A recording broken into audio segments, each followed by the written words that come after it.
Dahil daghan ta og saging guys. Ayan, yan na lang yung saging. Ang dami to dito guys. Kipreto, gidungag.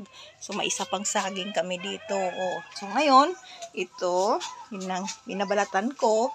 At ito ang piniprito ko ngayon guys. Ayan. So, yan giluto na naho kay maabutan og sobra kahinog. Sayang. Munang ahon na siyang giprito. So dito ko nagprito sa kahoy. Ayan o. Kahoy. Ay daghan mig sugnod mao na nga diren ko nagprito.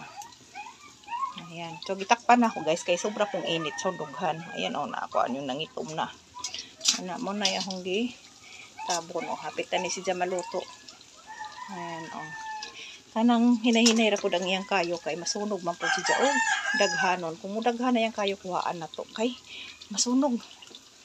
Ana mapait na ang atong pritong kuan saging. So, ayun na, oh. Oh, na, baha.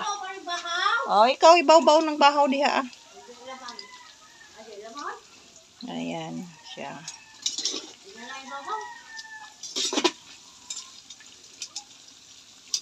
So, pahaon na yun siya, guys.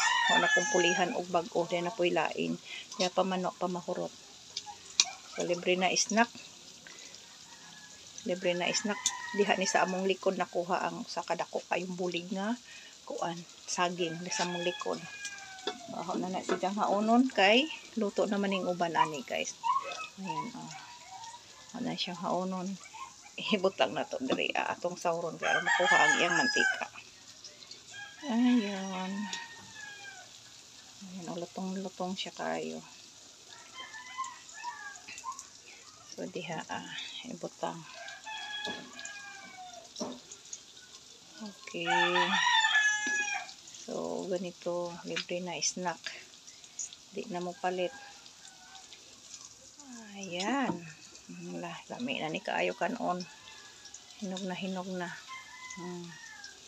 Okay guys. Thank you for watching. Lutoon na lang ako. Tiwas ang uban. Pagkahuman ani.